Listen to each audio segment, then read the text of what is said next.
points. Are you ready? Are you prepared? You got your pencil good and sharp? It's Tuesday. It's the Steve Gruber Show. Bullet points for today.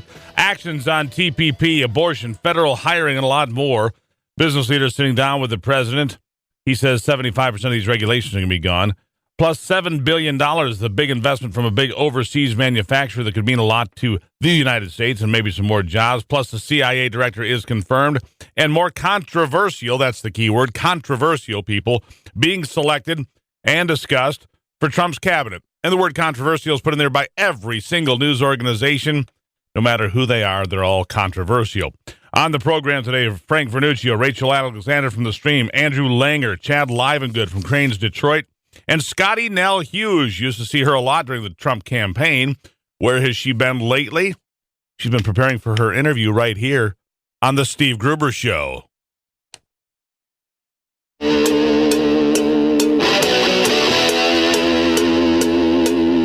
This is Common Sense Radio. Straightforward and no excuses. All right. Come on now. This is the Steve Gruber Show. Call me crazy. Oh, yeah. What I said was perfectly right and spot on accurate. Boy's got a mouth like a cannon, always shooting it all. Stop. Yeah, stop. I mean, you're way off script. Got it in me. Gonna quit until it all comes out. Hey, boy! Yeah, you know, it's not cynical. It's common sense. Pay attention to me when I'm talking to you. I'm gonna rock the nation. Rock the nation. Genuine, accountable, and raw. Here is Steve Gruber. All right, and let's just get ready and get to it because there's so much to cover. So much to cover that we have to go through here today, and you know, we have to get this all figured out. And where do we do it? We start by just going through the stat. I mean, there's so much going on, and everything's controversial. Just ask any reporter in the mainstream media. Everything that Donald Trump does is controversial. He signed an executive order Monday announcing his plan to withdraw the U.S. from the Trans-Pacific Partnership. People like John McCain say that means that China will now take the lead in world trade. True or not? Time will tell.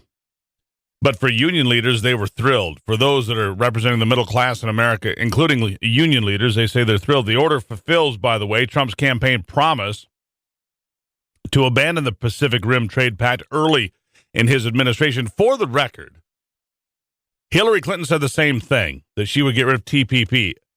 Donald Trump said she didn't mean it, but she did have the same campaign promise. So for those that are complaining on the left, from what we've been told,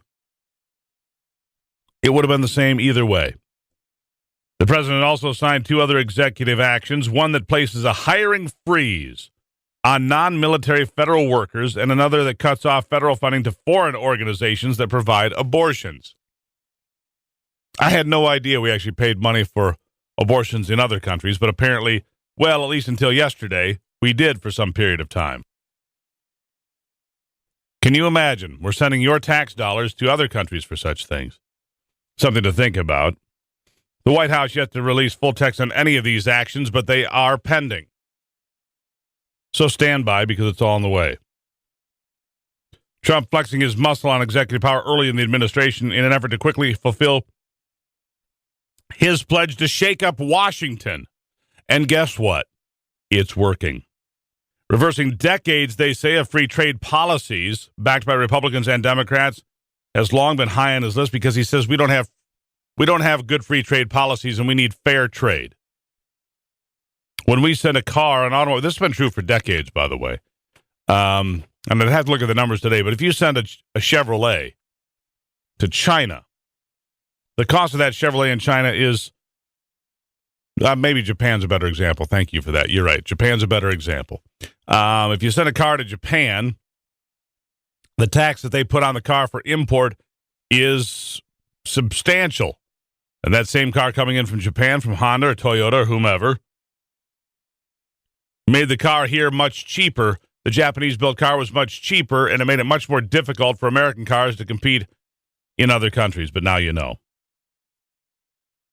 In a video shot shortly after he was elected, you may recall, Donald Trump denounced the Pacific Rim Trade Agreement as a potential disaster for this nation. And now he is stuck by that. Now, most of his day yesterday was spent talking about business.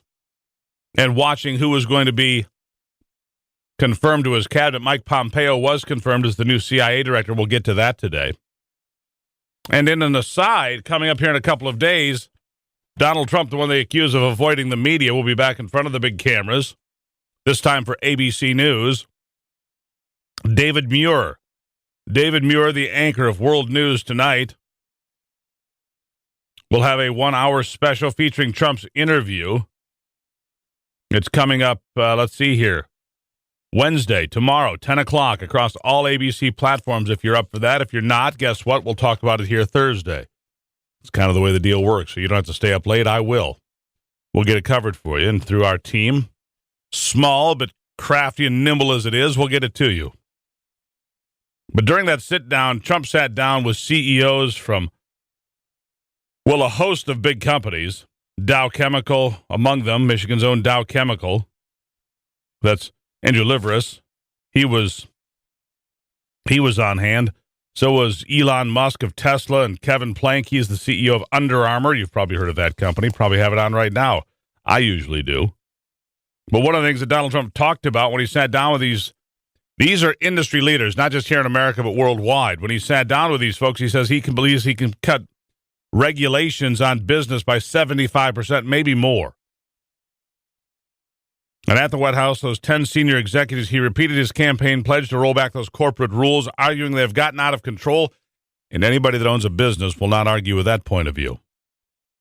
The White House spokesman did not immediately respond to a request to elaborate on which rules Trump will target or how the 75% was calculated. Then, speaking of getting the message out, Sean Spicer got back to the microphone. Sean Spicer, the new press secretary, and I hate to pick on the guy, but come on. When you jump up at a podium that's built for somebody 6'5", and you're not 6'5" or anywhere near that high or near that tall, you just look like an angry school child back there waving your finger at the crowd and berating them, is the way it looked with Sean Spicer over the weekend. But somebody corrected that optics issue, and Sean Spicer yesterday came out and did his first press briefing, official press briefing, and it was at a podium of appropriate size. I still think that Saturday Night Live will be all over that. Anyhow, Trump said to these CEOs that they'll be cutting regulations massively, among another pledge. He says the Obama administration environmental protections are going to be rolled back in many ways, not to lessen protection on the environment, but to lessen the red tape, he says. Remove ourselves from the Paris Climate Accords, which he says handcuffs us when it comes to competing against other nations of the world. And it was a wide-ranging. He covered a lot of different points in this deal, reiterated campaign promises to cut taxes for business, taking it down to 15 to 20%, which is a change, by the way. He said he'd get it to 15%. Now it's 15 to 20. But that would be an improvement over the 35% tax that businesses face in this country today. He's also going to reduce the number of tax brackets for you and I, regular Americans. After the meeting, the Dow Chemical CEO said the executives will come back in 30 days with suggested actions and remedies to boost the American manufacturing. Andrew Liveris said he is ready to, well, apparently he wants to play ball. And so do you. You're listening to The Steve Gruber Show.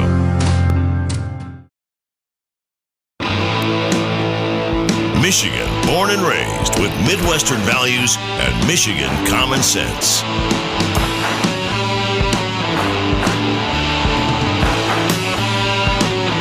All right. The hotline number is open for you as it is this time of day, generally speaking. And let's see, we've got Matt on the line checking in, as he often does. He's up earlier than you guys, or he's functional earlier than you guys. You guys are still drinking coffee, and Matt's like, I got something to say. All right, he's on the line. Matt, what's up? I wanted to say that Obama unleashed government, and Trump is going to unleash the economy. Well, you're going to see a huge difference. He's putting the government on a leash. Well, that's true, but Obama unleashed government, meaning making it bigger, more regulation. Trump's going to unleash the economy by untying those knots that he made. No, I get it. And loosening some of them up. Not to the bad extent where the banks go wild. That was the government's fault, actually. I want to say one more thing. is that stopping liberty and stopping free speech has killed more people through history than free speech and liberty. There's no question. And the thing that's created more liberty than anything else in the history of the planet is economic freedom. Economic freedom and capitalism have created more liberty in the history of this planet than any other single thing. Look up Adam Smith. Read about him. If you don't know who he is, you certainly should. Matt, thanks for checking in. All right. The Senate, speaking of getting rid of things that Barack Obama got rolling, this is a direct result, I would say. Centers for Disease Control and Prevention calling off a major conference on climate change planned for next month. In a statement, the CDC said it was considering plans to reschedule the conference, but it has acknowledged that due to new considerations and budget priorities, they have to change their plans. So there it is. Donald Trump is reining in spending. He's put a freeze on the hiring of federal employees, except for, of course, military, law enforcement, and border security and things of that nature. But other positions, you're on a spending freeze, so you're going to have to suck it up. But there it is. News of the meeting's cancellation came just 3 days after President Trump formally took the inauguration oath. The new president repeatedly denied or at least questioned the notion of human activity causing rapid shifts in the Earth's climate, and has referred to climate change as a hoax propagated by China on occasion. I'm surprised that the Democrats haven't blamed the Russians for this, too, but it's still early. They could blame someone, I'm quite sure. But anyhow, the CDC shutting that down as we move forward. Let's see here. What did I do with that? All right. Missing something. Yeah, that happens. All right, here's something at the top. More business, more good news for you. Foxconn. Foxconn, if you haven't heard of Foxconn, you should, because Foxconn is the company that builds the lion's share of Apple products, computers, and devices and so forth, like iPhones, like the one that I have here that you pay $1 billion for, and usually it works pretty well, but it has its moments. Foxconn says it's going to invest a whole ton of money right here in the U.S., the world's largest contractor for electric and electronics, considering setting up a display-making plant just for the displays for like your iPhone or your computers or whatever. Here in the U.S., that investment, by the way, would exceed $7 billion. That comes from company chair and CEO Terry Gu, and it came out yesterday. The plans come after U.S. President Donald Trump pledged to put America first. In that dark and divisive message that, hey, we need to get our house in order, that dark militant message. Sarcasm, my friend, sarcasm. The plans come after U.S. President Donald Trump pledged to put America first in his inauguration speech Friday, prompting Gu to warn about the rise of protectionism and a trend for politics to underpin economic development. But then Foxconn's proposal came along to build this display plant, which would be planned with its Sharp Corporation unit. Depends on many factors such as investment conditions that would have to be negotiated with U.S. state and federal levels, Dell told reporters on the sidelines of the company event. The company was once known as Han Hai Precision Industry, and here it comes. Now, this came after Masayoshi Son, head of Japan's SoftBank, said he was going to bring $50 billion and 50,000 jobs to the U.S., and inadvertently during that conversation disclosed information showing Foxconn's logo and an additional $7 billion for which they couldn't explain at the time. Gao said Son's a good friend. I bet they had a conversation about that over there. Hey, can I do my own press releases? Would you mind if I stepped up and made the announcements? There you go. Meanwhile, there's going to be a lot of talk about border taxes. In fact, I want to get to this from Donald Trump yesterday talking about border taxes. Clip 6. This is of concern to me because this can be problematic potentially going forward, but I want you to hear what the president had to say opening his first official full week in office. It's Clip 6, Trump on the border tax. Go. The one thing I do have to warn you about, when you have a company here, you have a plant here, it's going to be in Indiana, or it's in Ohio, or it's in Michigan, or it's in North Carolina, or Pennsylvania, anywhere in this country. If you decide to close it, and you no longer will have a real reason because your taxes are going to be lower. And by the way, if you go to another state, that's it. That's great. If you can go from Ohio to Indiana or from Indiana to Ohio, That's fine. So you have 50 great, wonderful governors to negotiate with. So it's not like we're taking away competition. But if you go to another country and you decide that you're going to close and get rid of 2,000 people or 5,000 people, I tell you, United Technologies was an example with Carrier, and I got involved, 2 years after they announced. So in all fairness, that was tough, but United Technologies was terrific, and they brought back many of those jobs. But if that happens, we are going to be imposing a very major border tax on the product when it comes in, which I think is fair, All right, stop it right there. See, here's the concern about border taxes. And as Steve Forbes was telling us on this program last Friday, Steve Forbes was with us. If you missed it, go check it on the podcast at stevegruber.com. He said there's this border adjustability tax, I think is what he called it. The border adjustability tax, meaning anything made overseas could be subject to these heavy taxes. A button, a T-shirt, whatever that comes in from Guatemala or Vietnam or China or wherever. And those things could be problematic because protectionism does drive up prices and limits your ability to have low prices. So we'll continue to talk about this and get many points of view. Where? Right here on the Steve Gruber Show. Getting your day started with news from around the state and around the world. Common Sense Radio. This is the Steve Gruber Show.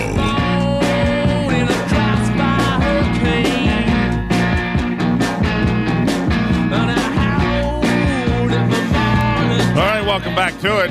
It's the Steve Gruber Show on a Tuesday. It's the 24th of January, first week now of President Trump's maiden voyage.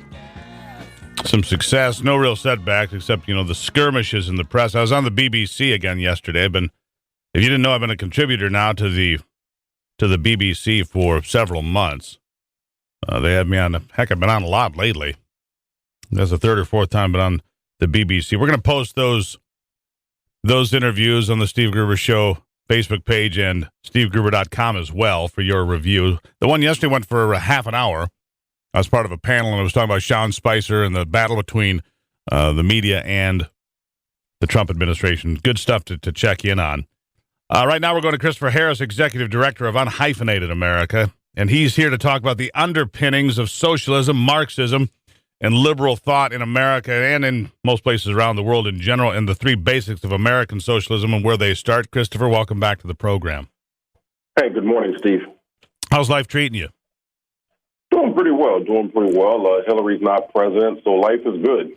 I did compare the numbers of, been a lot of talk about the number of people that showed up to the inauguration of Donald Trump compared to Barack Obama. So I went to a different place, and I compared the number of people that showed up for Donald Trump's inauguration compared to the number of people that showed up for Hillary Clinton's inauguration, which, by the way, was 0. Okay, now we got that covered. All right, thank you, Christopher, for pointing that out. Tell me about the roots of Marxism here in America. Well, the long story short, now I'll refer your listeners to actually a great documentary that was done by PBS, of all people. You wouldn't think that they would do this, but they did a very great job, and it's called Heaven on Earth, The Rise and Fall of Socialism. And the long story short of socialism coming to the United States goes back to 1825.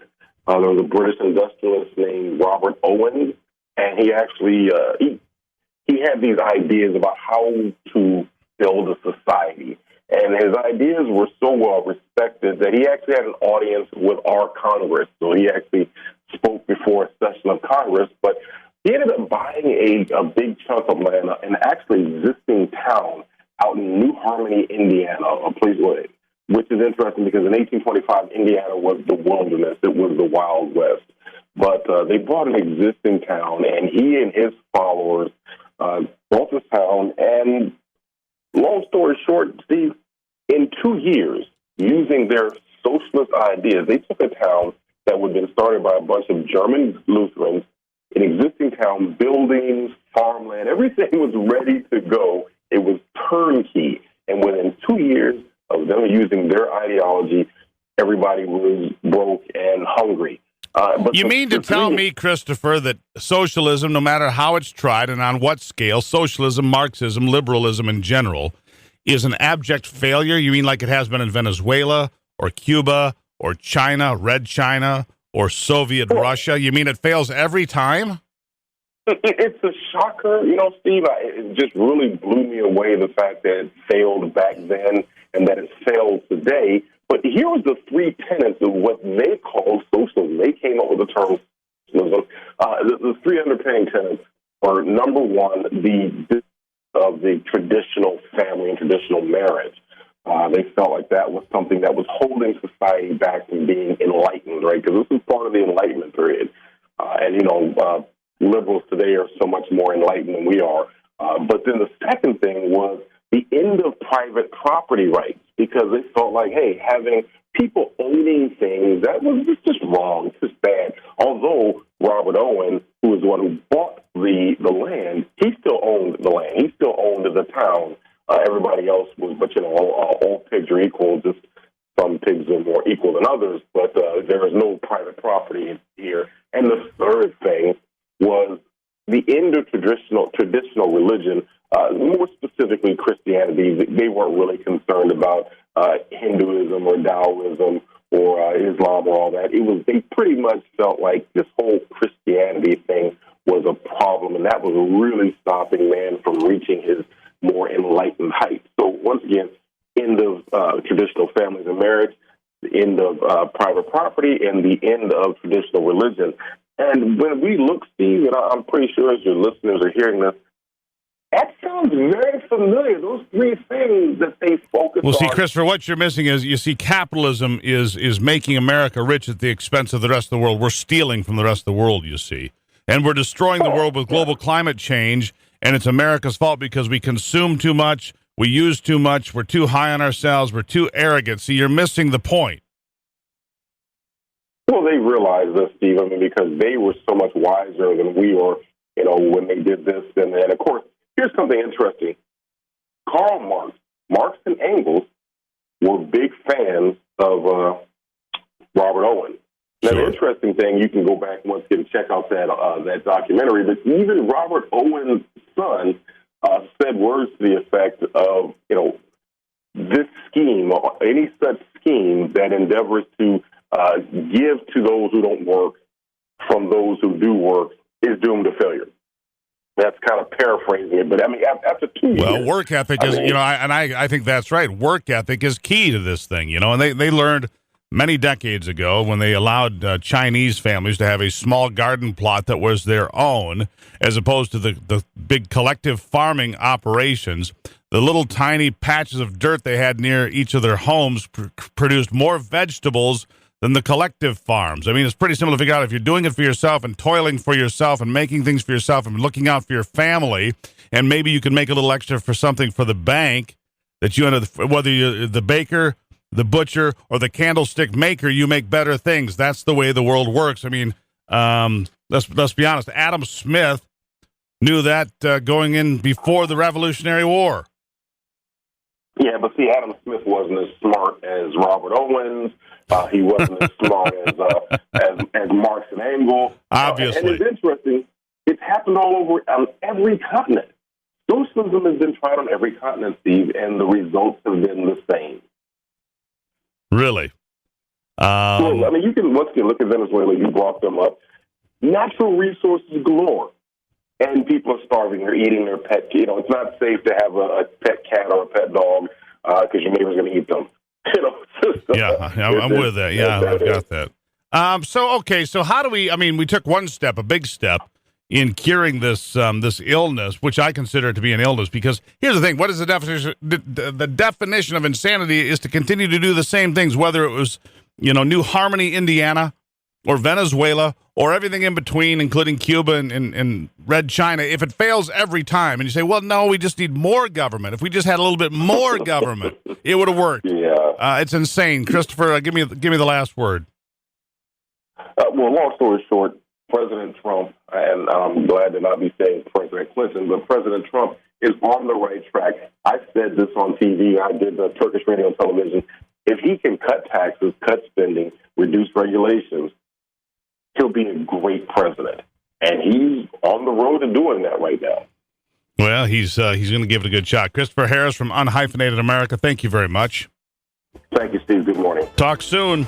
Always a good conversation. There's a couple of things for you to look up. Heaven on Earth, the PBS documentary. Heaven on Earth, the PBS documentary, The Rise and Fall of Socialism, I think is what he said. And New Harmony, Indiana, a little history excursion for you on the internet today while you've got a few moments. New Harmony, Indiana, look at its rise and fall as well. Socialism is, at least it's consistent, a consistent failure. Back in a moment.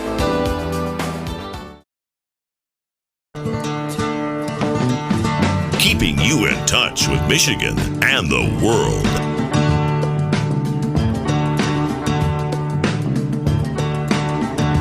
I've got to run to keep growing, and I'm bound to keep on riding. I've got one more silver dollar. All right. You've heard my perspectives on the inauguration. As you know, I was there. I was there in the crowd, and then I was caught in the middle of the Women's March the next day, not necessarily by intent, but I'm glad I was there for so I can give you a first-hand account of being right in the heart of that mess, and so I could share my thoughts. But let's get some different perspectives, shall we? Frank Vernuccio here, editor-in-chief of the New York Analysis of Policy and Government. Frank, welcome back. Steve, good morning. It's good to be with you. Yeah, I was in the belly of the beast Friday and Saturday. Well, from Wednesday through Sunday, really. So I saw the ebb and flow and the massive humanity and from a very respectful crowd on Friday to a circus atmosphere on Saturday. Frankly, what do you make of it, Frank? Well, Steve, I was on the steps near the steps of the Capitol for the inauguration. I saw a crowd that politely and respectfully cheered both President Obama and Secretary Clinton. They did give a couple of boos towards Chuck Schumer, the senator from the state of New York. Well, I have to be honest with you. I got to jump in there. From where I was standing, I was about 100 yards back or 150 maybe, whatever, just beyond the plastic seats or right adjacent to them, right? And when Chuck Schumer was out there, the whole world was booing from where I was. That's exactly right. He was the one who they reserved their boos for two reasons. Number one, he tried to turn what should have been simply a ceremonial moment into a partisan political speech.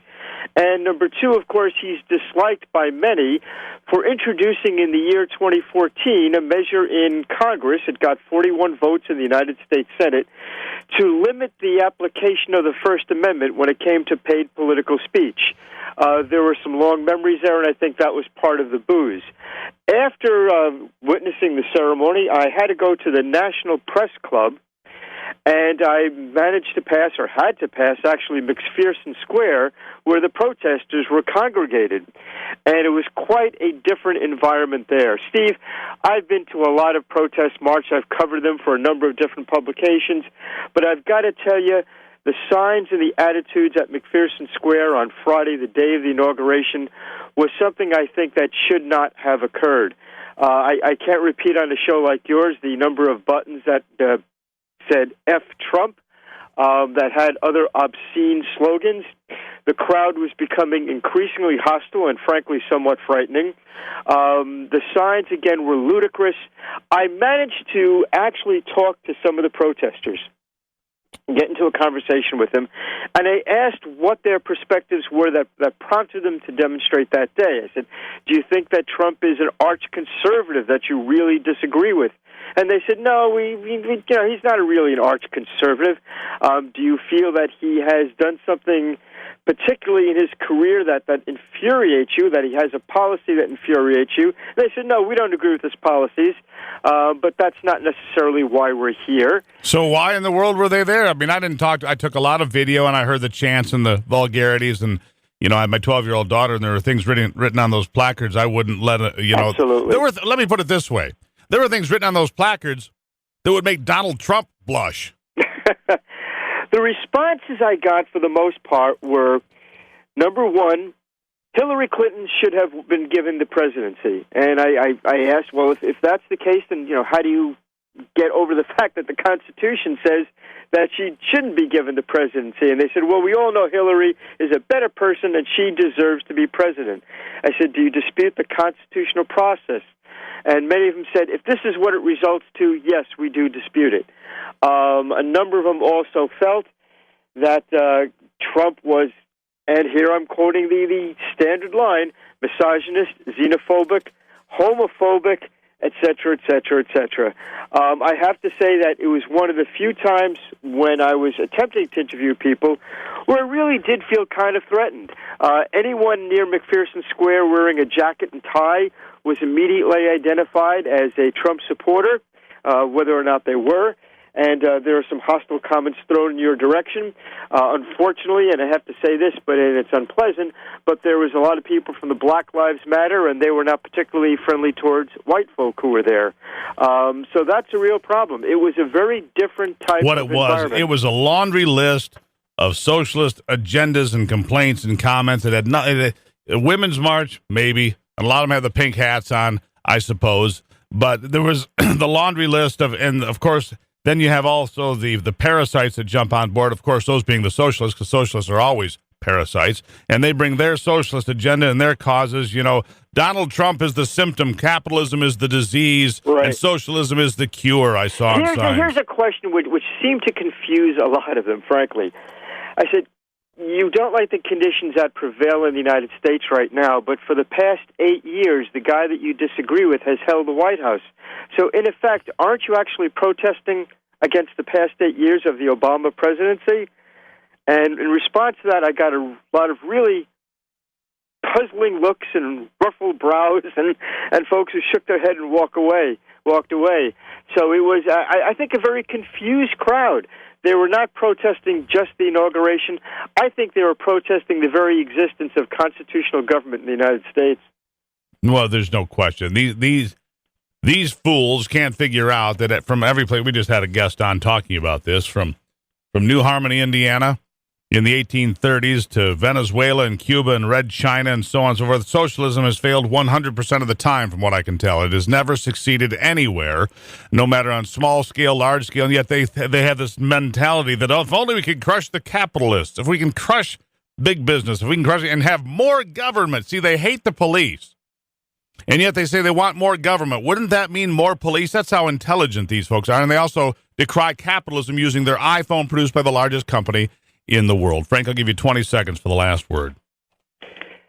The contrast between the two crowds, the ones on the steps of the Capitol and the others at McPherson Square and throughout the city who were protesting, and the next day the Women's March, couldn't have been more stark. The thing that stands out most importantly was that the inability to reason with those who were protesting the inauguration. They didn't really know why they were there. The inability to reason. This and other Marxist issues on the next... I appreciate that, Frank. You just hit it right on the head. Back in a moment on the Steve Gruber Show.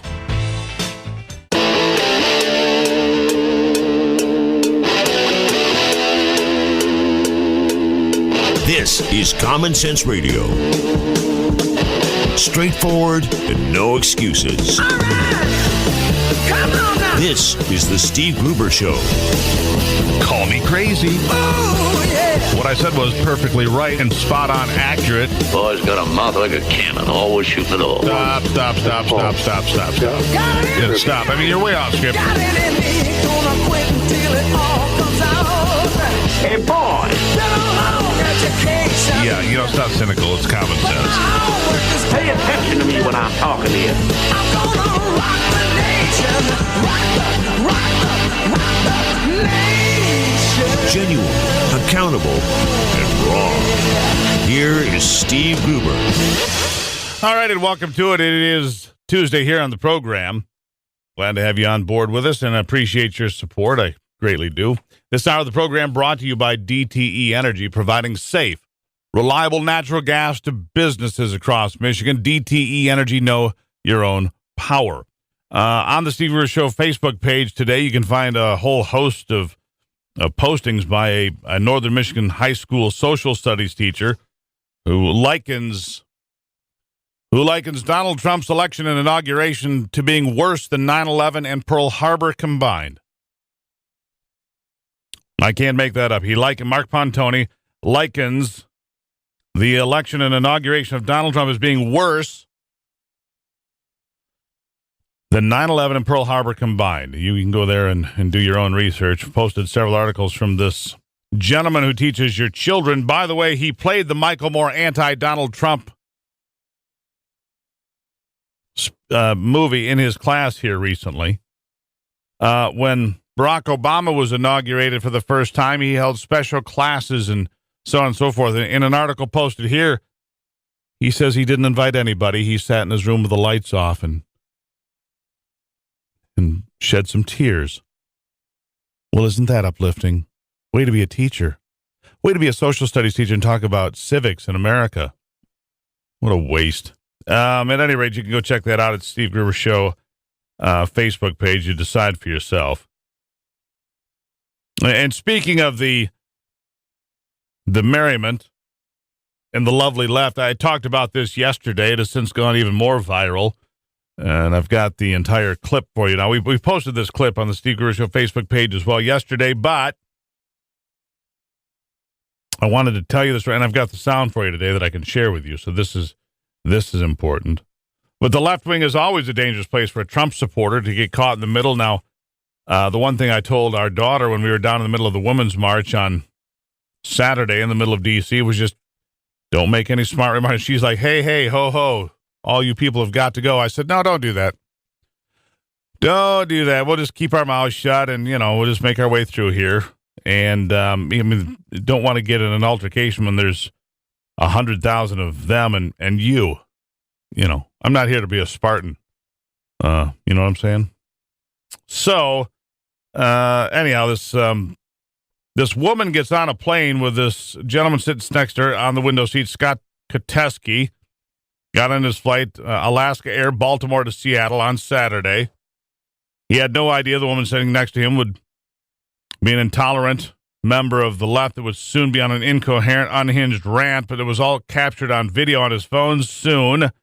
You pretend to have the moral high ground, she proclaimed. Anyhow, she caught the attention of the flight attendants and then the captain. I want to play the sound for you here. It's clip 11, the flight argument, as this woman continues to attack and berate this man simply because he had a different political view than she did. Go ahead, clip 11. Is there going to be a problem? I would like for him to change seats with someone. No, I'm going to get somebody as well. You don't have that right. So I will get somebody who will talk.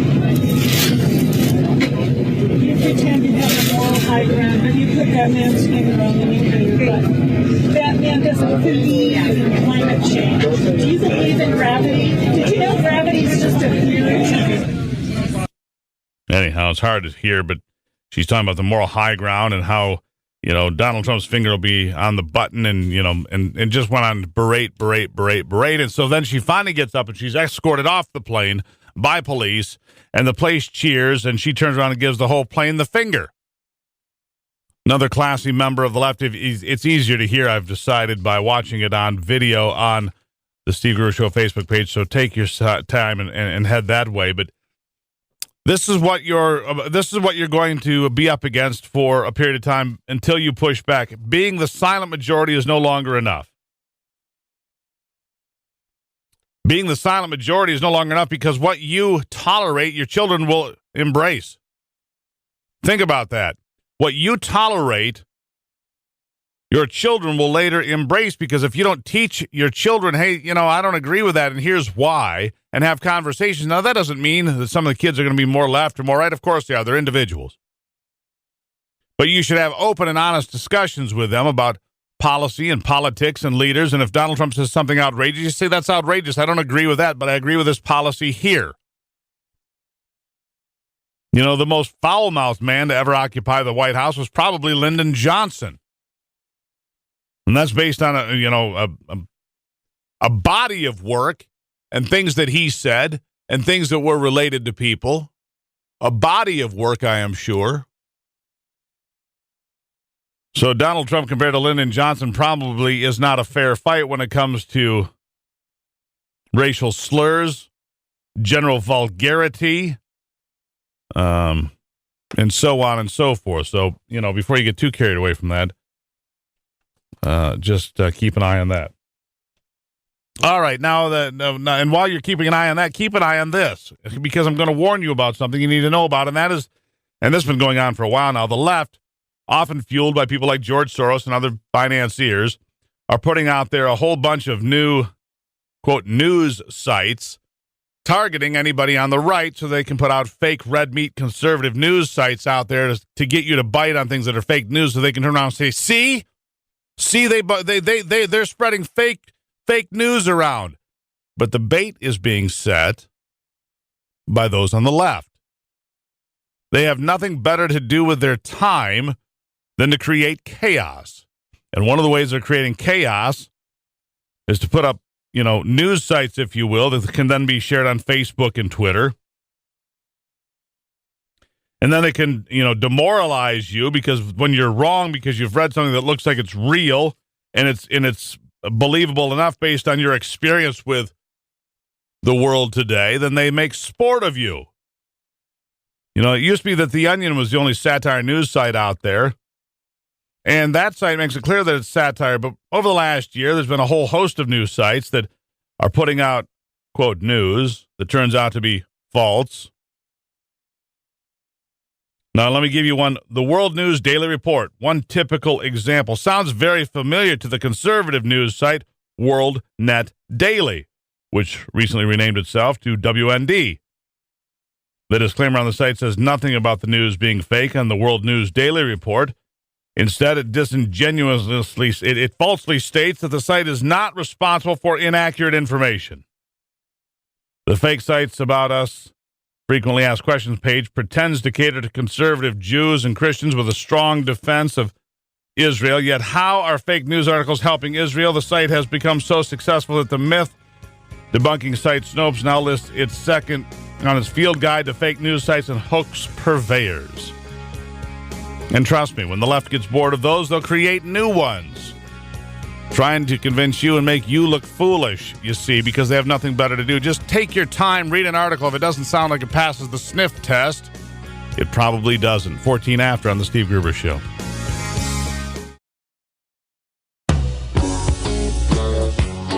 The Steve Gruber Show, American values with Midwestern common sense. All right, it's Tuesday, and let's extend that conversation on fake news we were just having about these fake news sites being set up by those on the left to entice you to take a look, to entice you to click like, to entice you to share it with others and then have them make fools of you. It's all by design and being financed by deep pockets on the left. The fake news network. FNN, we should just called. Rachel Alexander here from The Stream wrote just such an article. Rachel, welcome back to the program. Hey, thanks for having me on. I appreciate it. Glad to have you here. So we've been talking about fake news, and in general, it's become the battle cry. Anything that the left doesn't like, and it's happening on the right as well, that they don't like in the news, that's fake news. It's a blanket dismissal of anything, whether there's facts in it or factually based. Doesn't matter if there's anything wrong with it. They dismiss it out of hand. Where are we going with all this? Yeah, it's like an epidemic. I mean, and all it is, it's really just propaganda. What we used to call propaganda is now being called fake news. And, it's not all bad because at least, fake news is getting the attention. People are looking at it. People are realizing it's a problem. And, the left has been doing this for years. It's just gotten so bad that finally, people like Donald Trump, our president, are calling it out for what it is as, false, wrong, deceiving. And it's just gotten so crazy that I can write an article like I did, pretending to apply for CNN's fake news expert job because I'm become such an expert at exposing their own fake news. And, there doesn't seem to be an end to it. It just seems to be increasing. I think the biggest, and there was an example. There was an egregious example of not just fake, malicious reporting, I would call it. This report that went out from a journalist saying that the bust of Martin Luther King Jr. had been removed from the Oval Office as soon as Donald Trump arrived, which was blatantly false, and I would say destructive, and malicious is the word that comes to mind. Oh, gosh, I guess somebody was standing in front of it and we didn't see it, was what they said later. They didn't apologize, and I think Sean Spicer was right about this. Now, Sean Spicer, his debut was rough, to say the least, but he's right about that. When they send out a thing like that's not fake news, that's malicious propaganda. I think I go back to that term, Rachel. Yeah, and, with that story, okay, this was a journalist, I think, for Time Magazine. Correct. Who been a journalist for years, and, Journalism 101 says you don't just write a story about something, that you see with your eyes or you think you see with your eyes unless you verify it. This guy could have asked people, anyone at the White House and said, hey, was that, bust really removed of Martin Luther King Jr.? And he never did. He wrote the story off the top of his head, and, he had multiple news outlets, including like the New York Times, repeat him. That's how. Of course he did. He's from Time Magazine. He's supposed to be a credible reporter. Will he be fired? No. Will he be reprimanded? No. Will anything happen? No. That's my guess. Right. They all just get like a wrist slap. The worst that ever happens to them is, we're going to suspend you for a few days, and then you'll be right back. And in the explosive environment of Black Lives Matter and all the tension in this country and the pushing and the pulling and the pointing of fingers and the pulling of hair and the gnashing of teeth, nothing happens. That's right. And the double standard, it's so appalling because, these people claim to be so sensitive. We're all the millennials, the precious little snowflakes. You can't say anything to remotely hurt our feelings. But you know what? If you do anything that we don't like, we will get you fired. We will destroy you. We will, that's another article I've been meaning to get to write. Well, you should get to that one, Rachel, because you're spot on with that, which is they will target like a laser beam if you do anything they don't like. But if they can disparage, destroy, malign, and libel people, and it doesn't matter. Yeah, what they're doing, right now with this poor little, Barron Trump. I don't know if you've, well, at least that woman got suspended indefinitely. At least something happened there. At least somebody saw, hey, listen, it's a 10-year-old boy, first boy to be in the White House since 1963, and you're going to make comments like this? Please. But again, she was just suspended. She'll be right back. This Saturday Night Live writer who said the most despicable things about this 10-year-old boy who's done nothing, and okay, there's an unwritten rule. You don't go off on the children of a president in the White House, okay? Maybe that rule, is good, maybe it's bad, whatever. But, pretty much everyone is stuck to it, okay? This poor Barron has done nothing, and she just maligned him to no end. But there's a double standard. If you say horrible things about the children of a Democrat, oh my gosh, you are done. Like this poor woman who was a press spokesperson for a congressman, a Republican congressman, she said a couple rude things about Obama's two daughters. Said that they shouldn't be wearing nightclub dresses, and she was nearly drawn and quartered. She was forced to resign from her job. She wasn't merely suspended. She was forced to resign. And I also read that it's been several years since then, and she has never been able to get a job in the public sector again since then. Well, that's because, as you well know, Rachel, and I do as well from working on the inside, I worked at NBC News. I don't know where you worked, but I know that once you're blackballed inside the machine, you don't go back to work inside the machine because that's just not possible. Wow. See, I didn't know that, and I'm glad you just told me that, because I have never worked for like a mainstream, news journalism type of site. I worked for a gun magazine, but again, we were kind of out of the mainstream there. Well, I get that. Yeah, but no, if you get blackballed inside the machine, there everybody knows everybody. And is it 100% liberal? No, but it's about 90% liberal, and those that aren't liberal just smile and nod a lot and don't really give a lot of input, and that's the way that works. Trust me, I've been inside these newsrooms. I get how it works, and there's a lot of clicks and so forth, if you will, just on a larger scale with more money. I'll give you 20 seconds for the last word, Rachel.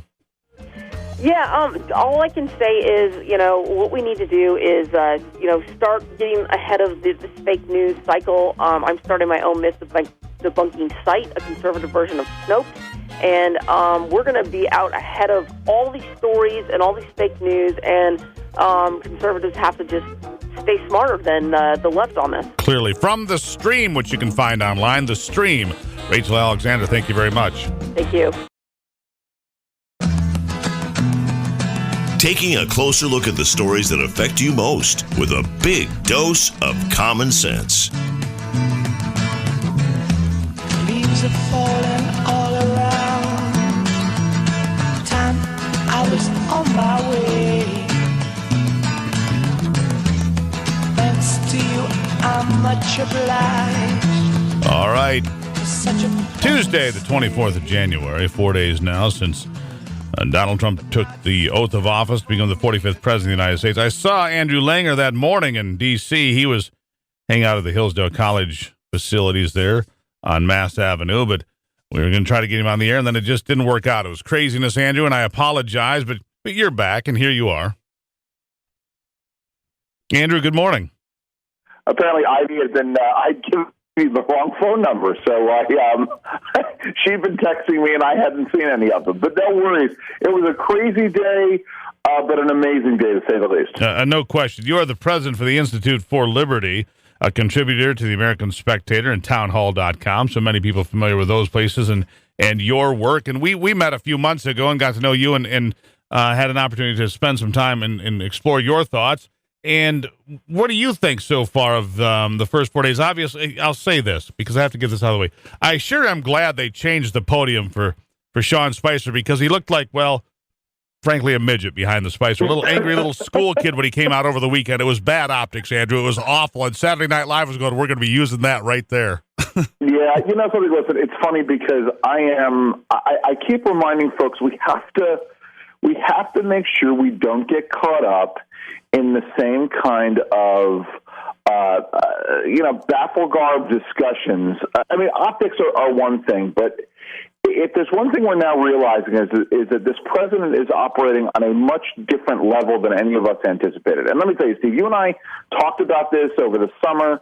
I'm someone who is very critical of Donald Trump throughout the primary season and then even into the general election. My podcast co-host was pretty much a never Trumper. I think ultimately he pulled the trigger for Trump in the general election. But you've never seen someone come around so quickly as my partner has. The reality is this guy, our president, has done more in his first 4 days than I think Barack Obama did in his first 100 days, certainly more than George W. Bush did when he came into office in 2001.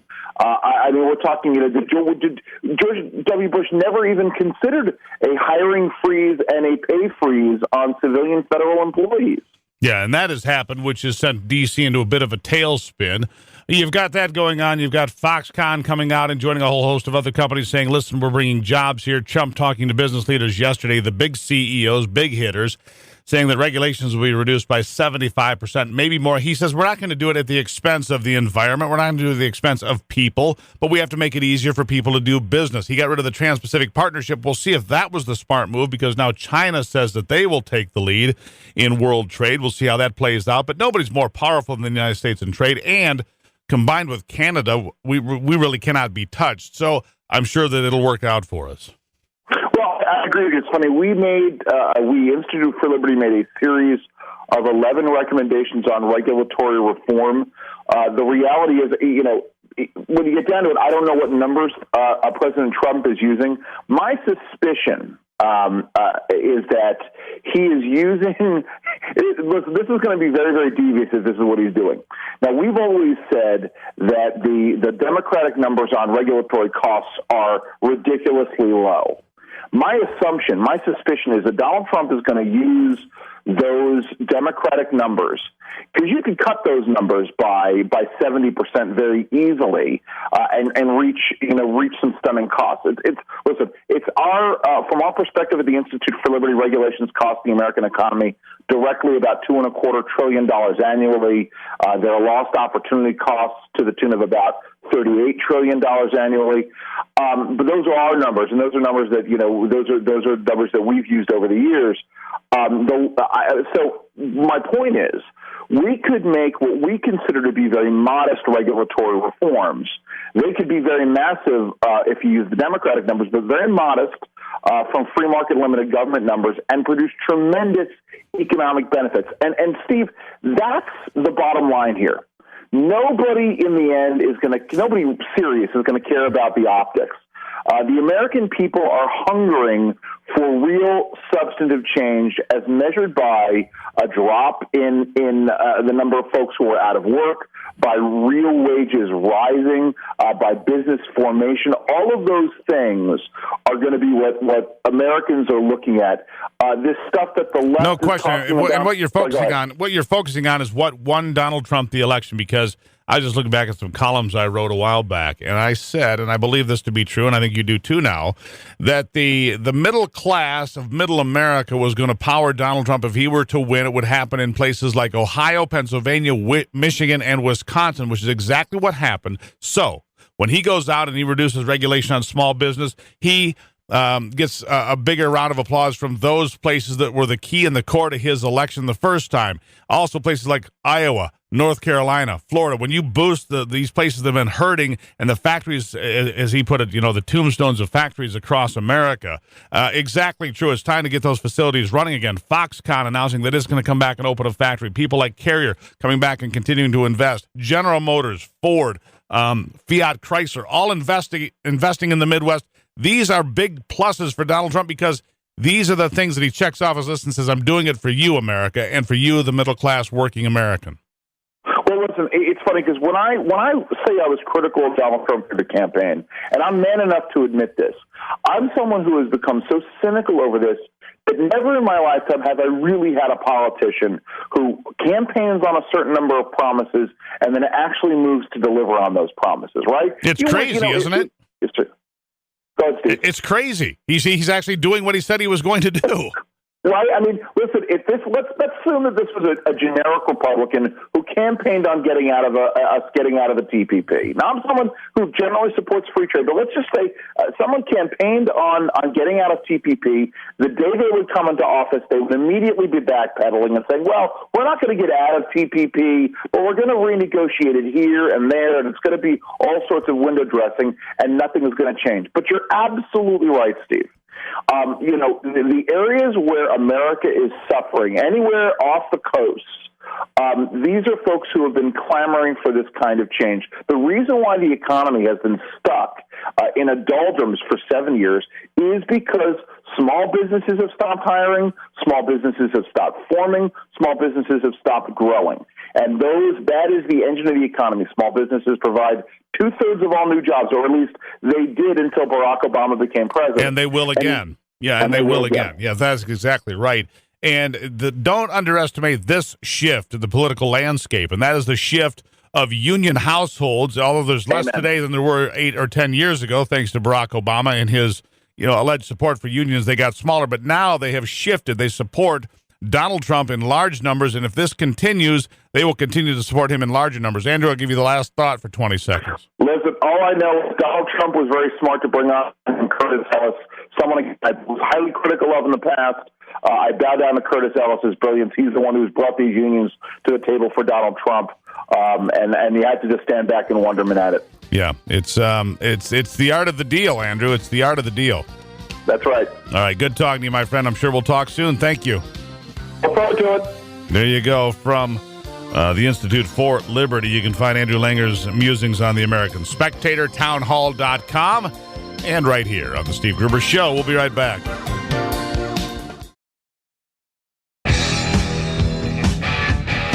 Delivering Michigan common sense with a big dose of truth and honesty.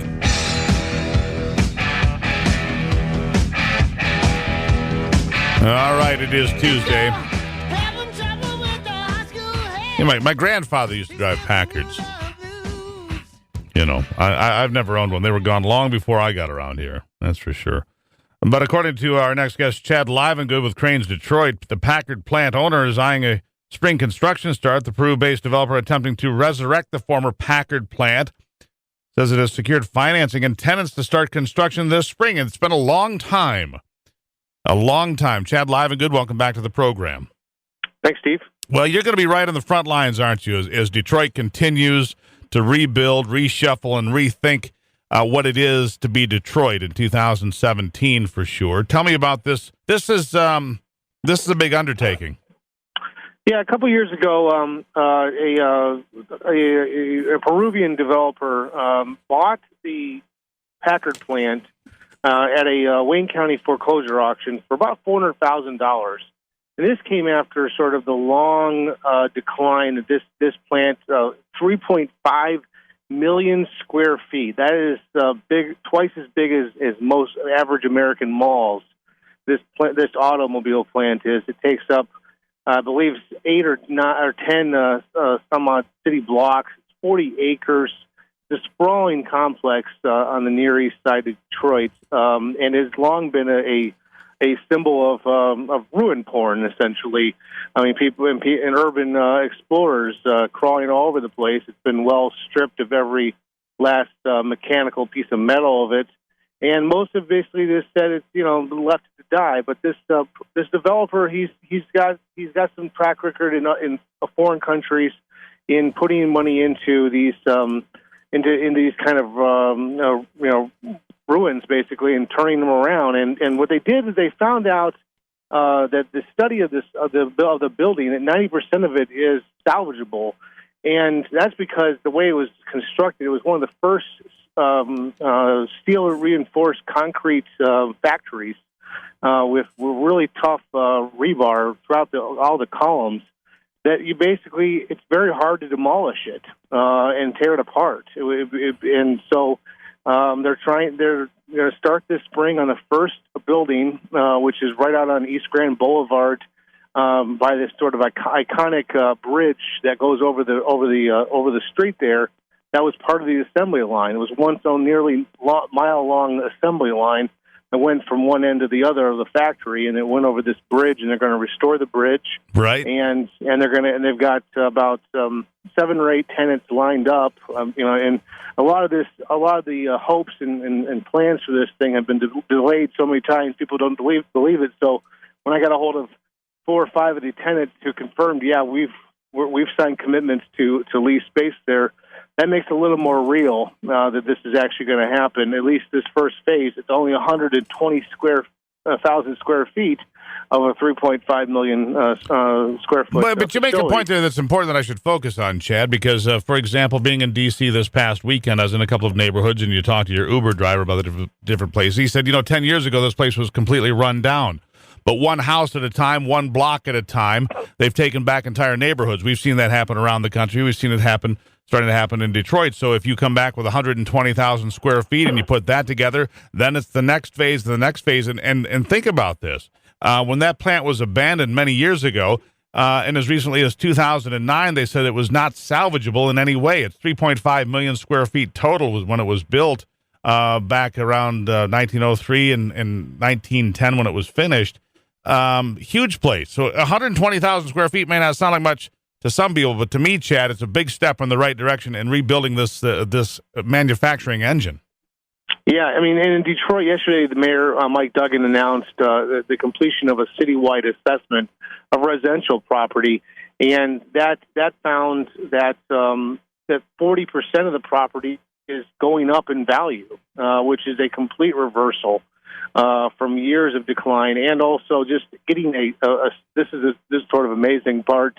This is the first time there's been a citywide assessment completed altogether in 60 years. I mean, this is part of the dysfunction of Detroit for so many decades that they essentially just didn't or couldn't perform such a basic service. Or didn't. Their priorities were in the wrong places. We can discuss that for the next 6 weeks continuously, but we'll leave that be. I think the thing to focus on here is when I see things like this, and I see some of the old mansions that have been restored that I've seen, a lot of people have seen pictures over the last couple of years. You've got the development with the new sports complex and so forth. You see really positive things happening in different parts of Detroit. And instead of Detroit being a place that people avoid, whether, and you can even point to the casinos, the sports arenas, rebuilding factories like the Packard plant. This is all positive. People won't avoid Detroit anymore. Maybe Detroit will once again become something to be proud of for everybody outstate. And then, because people outstate, you travel enough, Chad. People kind of, turn their nose up at Detroit. But maybe that's starting to change. Maybe we're turning a corner. It does seem that we are at a sort of point in history that people are changing their attitudes. And that's a big part of my new job at Cranes, is to sort of document that. And I think, how much more important could it be than this? I mean, this was a huge accomplishment when it was built. I think it might be a bigger accomplishment if it's salvaged and it becomes the focus of the economy again in Detroit. I don't think you could argue that. Yeah, a couple of interesting points is just sort of how history comes around. Albert Kahn, the famed architect, the firm that bears his name is involved in revitalizing this complex. And the project manager, a woman by name Carrie Smith, an architectural historian, her grandfather was a steel buyer at Packard Car Company in the late 40s and early 50s until the plant closed in 56. So she's got kind of a stake in this thing. In this first building she's renovating is where her grandfather worked in. So and it all comes full circle. You see how that works? That's a really good story, Chad, and I greatly appreciate you sharing it with us here today. Thank you very much. Thanks for having me. There you have it. I mean, well, what a great story. Closed in 56 and coming back in a new century because it was built right. We used to build things right. That was built properly, 90% salvageable. Think about that. It's been nothing but a skeleton, really, for, graffiti and so forth. Good story. 52 after, you're listening to The Steve Gruber Show.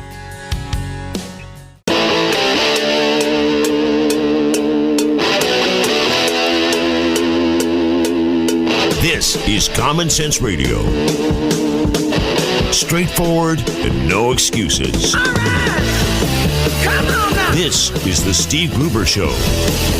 Call me crazy. Oh, yeah. What I said was perfectly right and spot on accurate. Boy's got a mouth like a cannon, always shooting it all. Stop. Stop. I mean, you're way off script. Got it in me. Gonna quit until it all comes out. Hey, boy.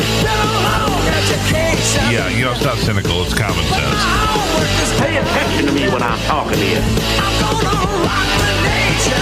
Rock the nation. Genuine, accountable, and raw. Here is Steve Gruber. All right, and welcome to it. How do you feel about everything that's happened over the last few days? 888-900-9966, 888-900-9966, the hotline number. We got a call coming in right there, and want to know how you feel about the inauguration, the 45th president. I've been reading these screeds from this school teacher in northern Michigan a little bit, and his hatred for liberals, for rural America, frankly, quite predate his screeds on Donald Trump, his venomous attacks predate him, and reading things about how horrible Ronald Reagan was, who killed Kennedy's America, and so on and so forth, and digging deeper. And I don't believe for a second that school teachers that are this deeply ingrained into Marxist thought can possibly teach school children without their bias oozing out from every pore. There is no balance. There is no conversation. Anybody that's conservative is basically evil. Ronald Reagan was evil and hapless, and Donald Trump is the devil incarnate. And so there it is. Let's go to Dana on the hotline in Grand Rapids. Dana, welcome to the program. Hi, Steve, and good morning to you. I'm glad you just made that statement because unbeknownst to you, that's why I'm calling. Here's the bottom line. Kellyanne Conway was the first woman ever to run not just a presidential campaign, but a successful one because her guy won. Not one person has said anything in response to that in a complimentary fashion, especially from the other side. So here's the bottom line. It's okay to be a female. It's okay to be black or Muslim or Hispanic or any other nationality or religion, but you better not be a conservative. And that's the bottom line. Otherwise, they're going to slander you and call you filthy, dirty names. Well, and there you go. There's no question about that, Dana, that they're all inclusive, except if it doesn't mean exactly what they say. If you don't say exactly what they say, then they're not embracing you. And there's no question about that. I mean, I saw that, and I can tell you that because pro-life women, for example, were banned from the march in Washington, in the marches, the sister marches around the country. Those that believe in the sanctity of life and don't support abortion were banned. So it's not truly a women's march, is it? It's a march against Donald Trump. It's a march against these things. It's not a march for women. It's a march against Donald Trump, who had been in office less than 24 hours. It was a litany of leftist complaints and grief and venom, frankly, spilled toward a lot of folks. But not everybody believes that way. I can assure you, my 12-year-old daughter was able to figure it out in large part because she was able to say, now, what are they protesting? I thought they were about love and support, and it wasn't happening. It was supposed to be about, embracing your fellow man, but it didn't happen if you weren't on their chosen list. It wasn't there for you. So it's only if you agree with them. Say that again. All right, let's go to Tom and Charlotte on the hotline real quickly. Tom, welcome to it. Hey, Steve. I say keep giving them all the rope they need to hang themselves. I think all the Blue Dog Democrats and union people are starting to see the reality that Democrat Party hasn't really been on their side. They've been on their own, along with the Rhino Republicans, too. And someone needs to shut up John McCain, please. He's irrelevant. Yeah, you know what? John McCain has worn me out as well. I'm not going to kid you. He has completely worn me out. Yeah, and I think we should shut him out as well. Thank you, Tom, for checking in. The hotline number is 888-900-9966, 888-900-9966. The busy days in Washington will continue today as Donald Trump continues to work through his first 100 days. Day 4, day 5, whatever it is. We'll continue through that. Meanwhile, if you didn't hear this, apparently we gave around $221 million to the Palestinian Authority in the last hours of the Obama administration. $221 million to the Palestinians in the last few hours. Just some of those last minute, I don't know if that's, shenanigans. Let's go to Holly. Holly checking in on the hotline in Richland. Holly, welcome to the program. Yeah, hi, Steve. Listen, you just had a gentleman on here last session about redoing a building downtown Detroit. I'm from the east side, and I had to go down and pick up a birth certificate down at the Wayne County building here a couple months ago. And I'm going to tell you, one of the things that I think that they could do for Detroit is to take out that fist in front of the Wayne County building. It's very oppressive and non-welcoming. I think it would help Detroit a lot. Yeah, but I mean, that's for, Joe Louis. Yeah, exactly. Joe Louis. So, but you think it's oppressive. Put up a nice statue of him.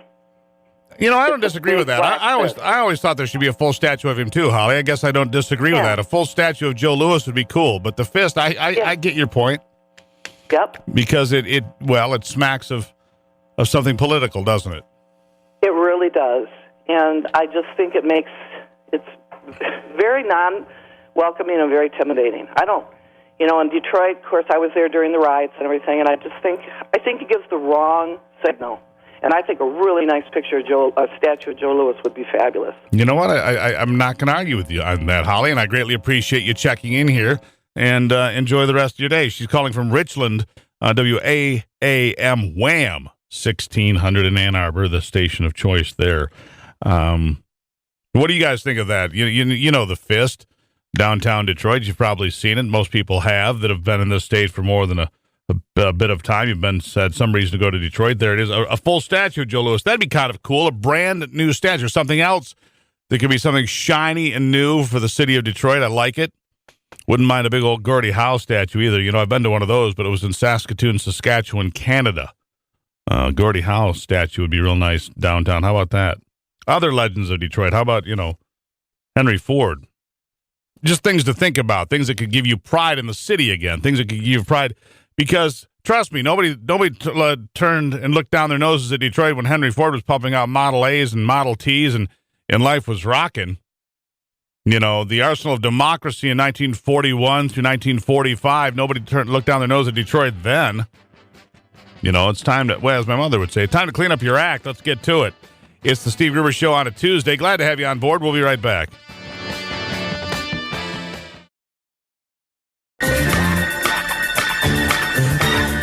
Covering Michigan and the world from his bunker below the bridge. Here is Steve Gruber. Someday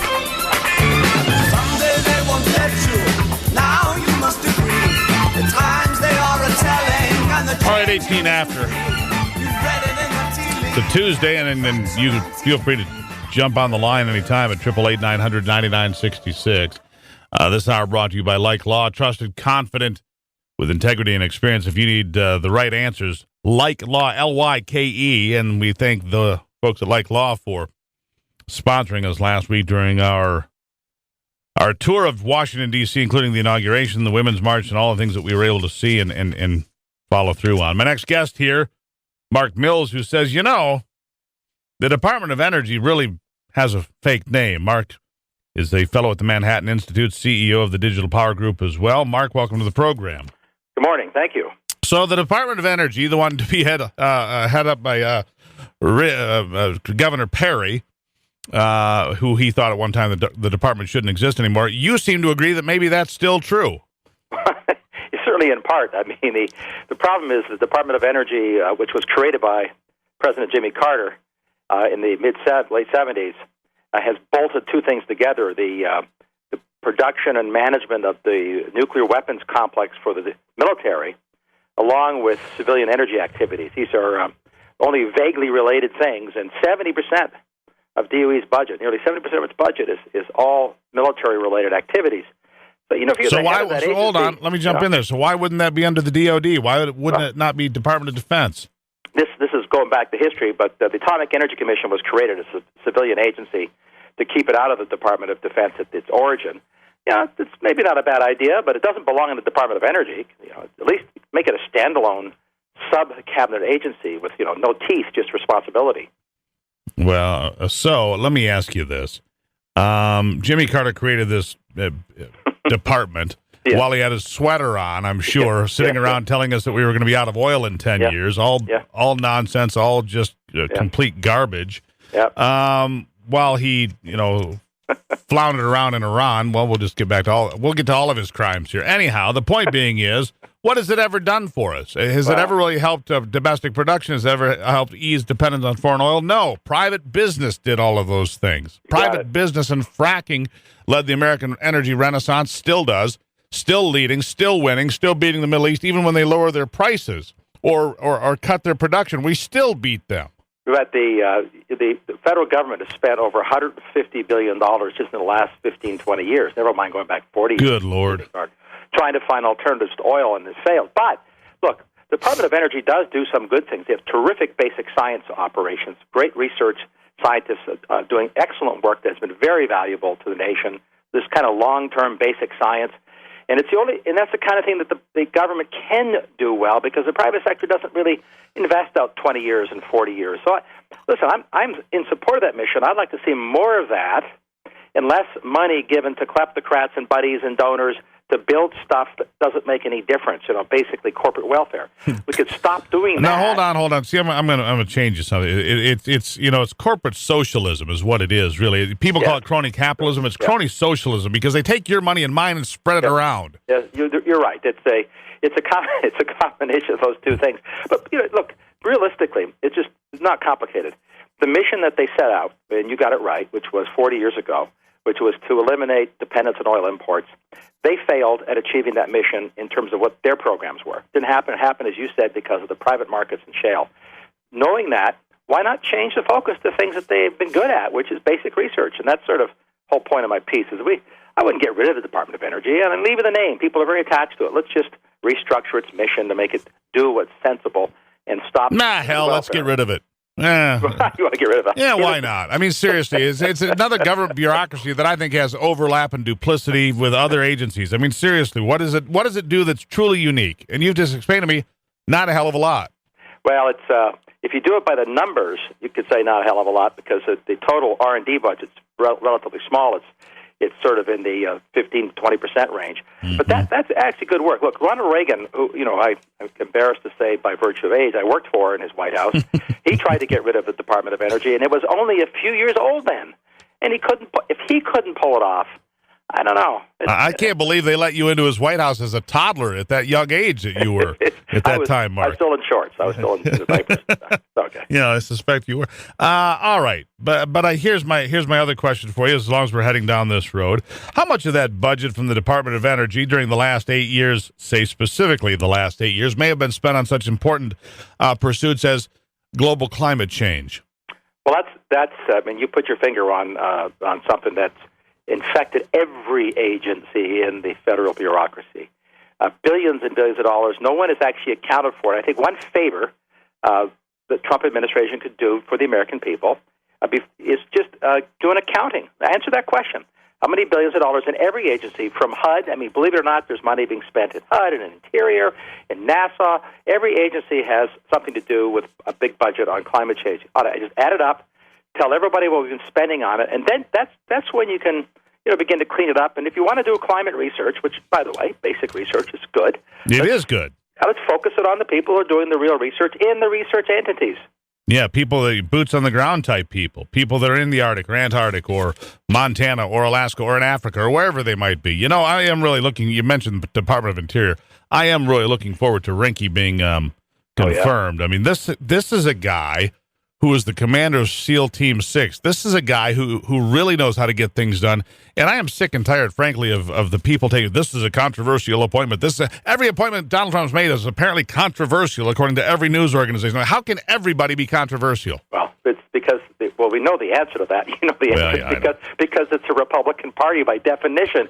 Schumer already said this. He said that he opposes everybody that Trump is, in principle, he opposes everybody that Trump is nominated. Why doesn't Lucky Chucky just go ahead and announce for president right now? Chuck Schumer, why don't you just announce that you're running for president right now and save us all the nonsense? Because that's clearly what he was positioning for that on the podium in D.C. on Friday, while he was getting roundly booed from where I was sitting there. Anyhow, Mark, I greatly appreciate your time. I'll give you a chance to come back sometime soon and talk more about it. Look forward to it. Thank you, Mark. Always a pleasure. Mark Mills, Senior Fellow at the Manhattan Institute. I'm talking about the Department of Energy. Straight ahead here on the program, Scottie Nell Hughes, who was out there all the time during the campaign, but then kind of vanished. Where has she been? We will find out after this.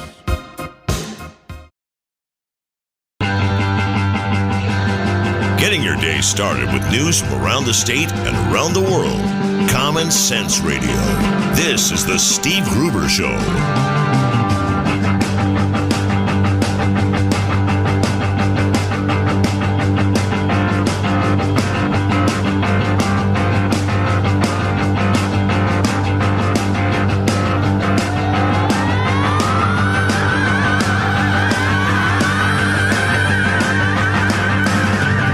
Welcome back to it. Tuesday here on the program, and we're just remarking on how every appointment that Donald Trump makes is apparently controversial. I mean, every single one. There's not even an exception in there. I wonder if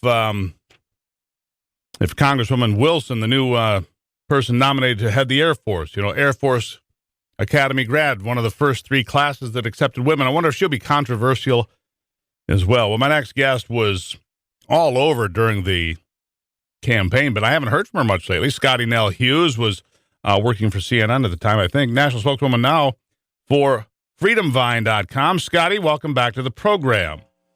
Oh, good morning, and thank you for having me. And you know what? Even Donald Trump's breakfast, I'm sure, is some sort of controversy somewhere. In fact, I think PETA is starting to organize right now a march outside because he decided to have eggs. Well, they did not come from free-range chickens, you see, and therein lies the problem, Scottie.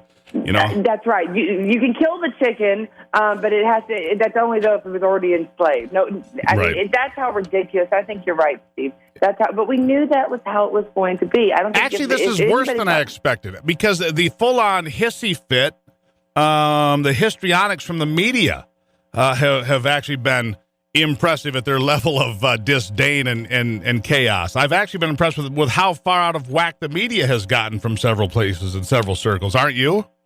Oh, well, it's real simple, because the first time in history, we have a time when the press needs the president more than the president needs the press. And they're in hysterics because they feel like, what is their use? What is their purpose? So the ones that are having this biggest meltdown that we're seeing on air, those are the ones right now going, are we even relevant anymore? And trying to find some way to keep them in the game, which The American people have decided, no, we really don't trust what you're saying. You have become the ultimate reality show media folks. And so we're going to turn to places like talk radio and conservative news and our networks. And we're going to turn to that for our information because that's who we trust. I trust my online news network more than I would trust necessarily what I'm seeing on a main There's no TV question. station. And that includes all of them. Even Fox lately. I'm like, yeah, what are you? They're all up to it. But let me throw this out there and for your consideration because you keep hearing the mainstream media from different angles saying this has never happened before where Donald Trump, he's sending out tweets. He's sidestepping the media. This has never happened before. And I'm like, really? Because I remember a guy's name, I think his name was Franklin Delano Roosevelt, who used a medium called radio to completely sidestep the media and talk directly to the American people. And please tell me what's the difference. Absolutely. Well, the radio, they could still, it wasn't necessarily, it was live and they necessarily couldn't be able to filter. Now, though, radio was only every hour on the daily, these fireside chats. This is now 24/7. Donald Trump has access to the people, and they are flipping out about it. If Mr. Trump wants to, or President Trump wants to get a point across about an inaction in Congress that probably Republicans as well as Democrats are holding up at 3 a.m., he can get in touch with the American people at 3 a.m. And whether these folks are just running on no sleep because now they truly have to be awake 24/7, or it's really more just of a complete, fear that folks that they have zero power. It's that realization that after 10 years of controlling the mind and the information that people got, that they've kind of, woken up and they've decided it. I can't describe it, but for some reason they're not fixing it. They're Well, and here's the thing. To praise each other. People are saying that the Donald Trump administration is going to tear down the institutions of America. Well, let me tell you something. Newsflash for you in the news industry. You're one of the institutions, and your institution is actually thought of lower than the U.S. Congress. Nobody trusts the media anymore. The days of Walter Cronkite being the most trusted man in America have long since left. I can assure you of that. And I'll say this, Scottie, I think as long as the left continues to pound Donald Trump, to call every appointment that he makes controversial, to parade people like Madonna out there to drop F-bombs all over the infield on live TV, to put out grotesque individuals like Michael Moore to preach the gospel of the left, keep doing that, because if you do, Donald Trump will carry 45 states next time around. Absolutely. That's all you're doing is you're helping Mr. Trump try to get reelected. And please go riot, go burn limousines, go burn down buildings, go break windows of Bank of America and Starbucks. Do that, please, because you're right. That's exactly the reason why he was elected in the first place, was the lack of law and order. Here's a really odd thing, just a side note. I was there on Friday, but definitely there on Saturday, pre that big rally, pre all of the speakers. You know what? Those marchers were actually kind of tolerable. I was at the Vietnam Memorial with a mix of both the MAGA folks and the Make America Great folks and the Pink Cats. They were actually all talking to each other. It was very, very, very good to watch. Until the mob mentality took over. Right. Then the mob mentality. Mm-hmm. It was horrible. Those women were I would not, my 14-year-old son, I had to actually explain things to him. I never thought I'd have to explain to a 10-year-old boy. They were horrible. It was like, you want to talk about pure drinking the Kool-Aid brainwashing. It's like they heard those words from the podium, their eyes went red, and the computer chips kicked in, and they became monsters, because that's what happened afterwards. Well, my 12-year-old daughter was with us. The power of words. Yeah, my 12-year-old daughter was with us down there. We weren't intending to go to the march, but we got caught square in the middle of it, trying to get to one of the Smithsonian museums. And she said, "Now wait a second. I thought they were supposed to, be, embracing each other in love. Then why is all this hate for Donald Trump that I see everywhere?" And I said, "Well, that's not just Donald Trump; it's those that support him." She goes, "Well, that doesn't make any sense." As a 12-year-old figuring this out, and she goes, "And don't I have the same rights as a man?" I'm like, Absolutely. Ever since I was born, young lady, ever since I was born, was there a time in this country more than 100 years ago? Yes. And Woodrow Wilson tried to prevent you from getting the right to vote, but luckily he had a stroke, and his wife Edith was able to push that through while he was sleeping. Yeah, seriously.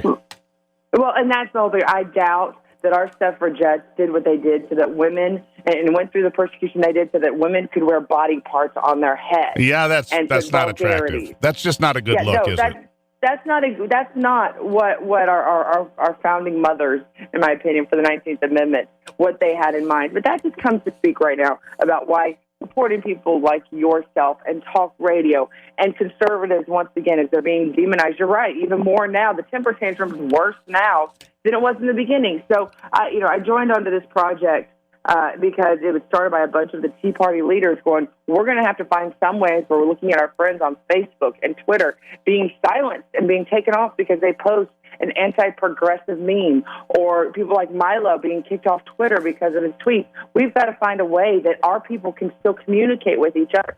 And that's kind of why I signed on with Freedom Vine for that and many other reasons, but mainly because I want to continue to strengthen the grassroots. After my year of being on CNN and seeing what life is like on the other side, it is more important now more than ever that folks like you and your listeners. Well, and I agree with you, because my theory of freedom of speech is I want to hear everything. I want a wide variety of conversations, make it respectful to the best of your ability. But even if it's not, I want to hear those voices, because then I can decide that I want nothing to do with that. That's why I don't want people's voices squelched. I want to hear everything from everybody, the pink hats included, and the genitals on their heads, so that I can decide. It is freedomvine.com. Scottie, Nell, Hughes with us. I'll give you 20 seconds for the last word. Well, it's real simple, folks. The fight's just beginning. Mr. Trump has a very aggressive agenda, and it's going to take you and I still continuing to, most importantly, pray, but second, stay engaged and stay involved and listen to this show so that you can stay informed. Scottie, Nell, Hughes, always a pleasure. Look forward to talking to you soon. Thank you. There you have it. Scottie, Nell, Hughes, everybody here on the Steve Gruber Show. We will be right back after this.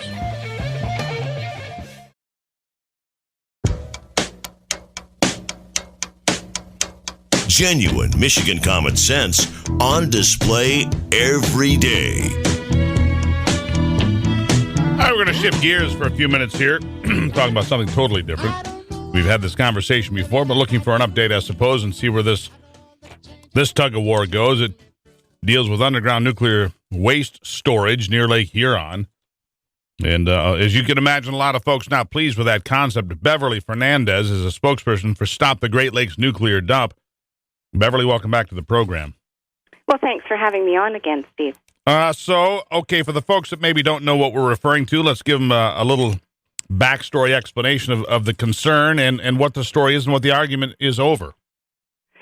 Okay, Ontario Power Generation wants to bury their radioactive nuclear waste about a mile from the shore of Lake Huron, one of the Great Lakes.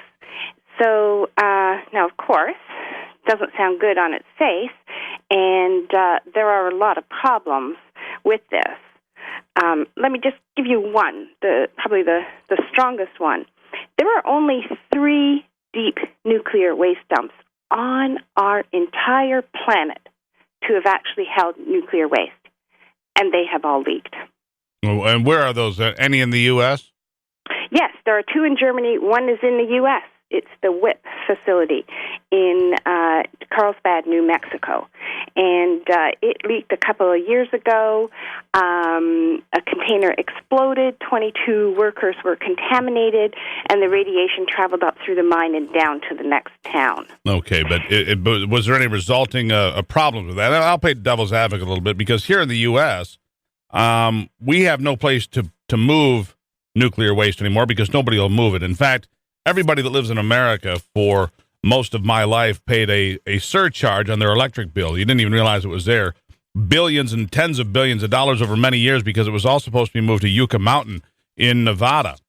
But like at Big Rock, which is up on Lake Michigan between Charlevoix and Lake Charlevoix on the Lake Michigan shoreline, close, all the nuclear waste from that facility that's been closed for a couple of decades anyhow is all remaining on site in crypts, buried in concrete right there on the shores of Lake Michigan. It was called Big Rock. It was one of the first nuclear reactors in the world, and it's never been moved. It will never be moved because the United States cannot come up with a deal to move this nuclear waste anywhere. So I guess, we have these issues facing us in different places.